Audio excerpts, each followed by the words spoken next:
Hola a todos y a todas. En este vídeo hablaremos del conflicto colectivo y su negociación dentro del ámbito laboral. El conflicto colectivo supone la manifestación de una discrepancia por razones laborales entre empresarios y un grupo de trabajadores que afecta a los intereses generales de estos trabajadores. La jurisprudencia diferencia entre dos tipos de conflicto.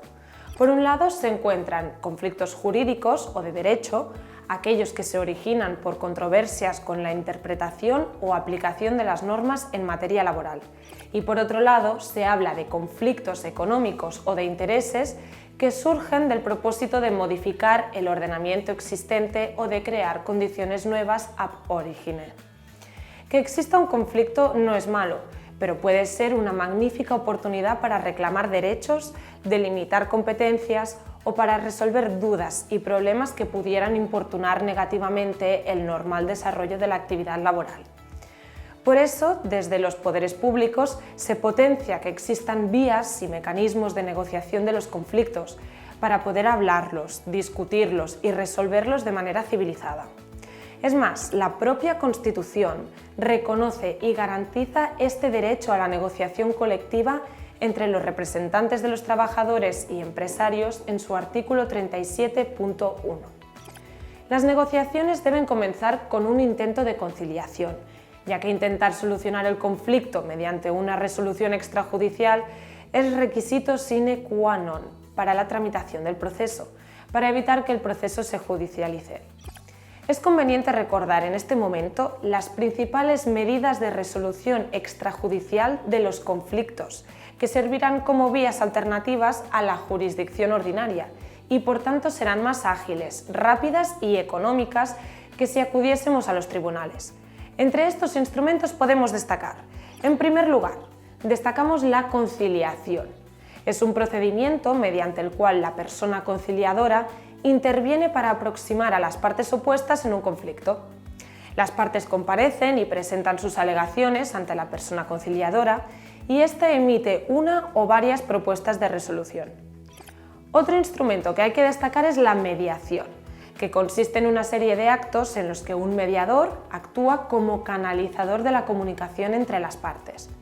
El papel de mediador es de acercar las posturas de las partes implicadas en el conflicto para que lleguen a un acuerdo gestionando por sí mismas la resolución de la controversia en materia cooperativa.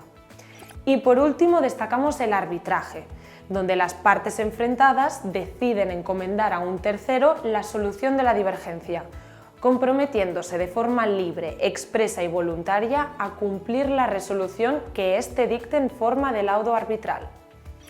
Superada esta fase inicial de intento de conciliación o mediación, se procederá a la solicitud de inicio de la negociación. Este inicio comenzará con la presentación de un escrito ante la autoridad laboral.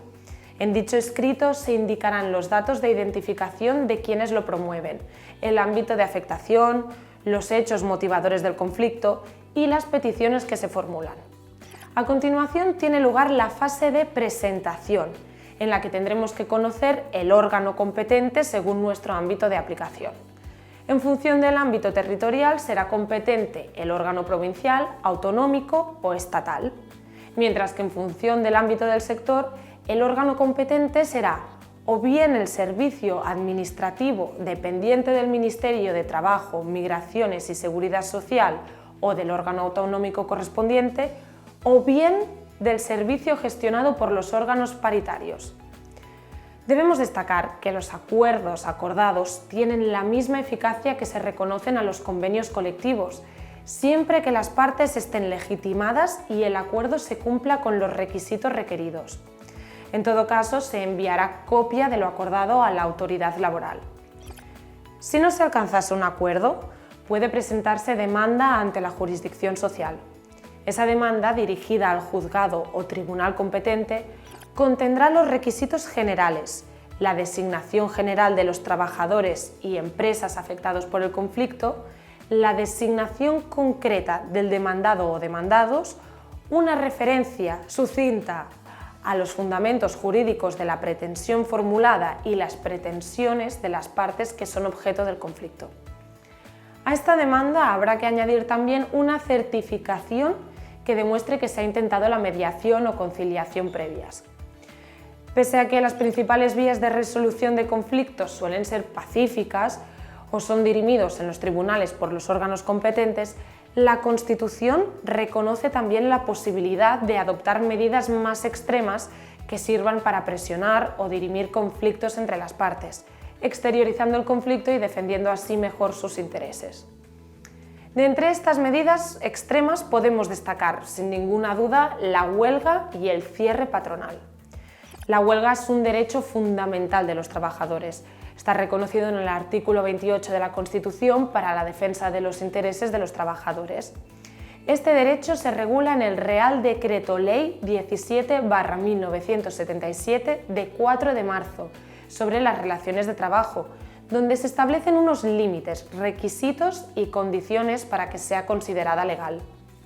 Además, se establece el concepto de servicios mínimos, que dependerá de cada sector que vaya a la huelga. Por la parte empresarial, por el contrario, tenemos la medida conocida como cierre patronal.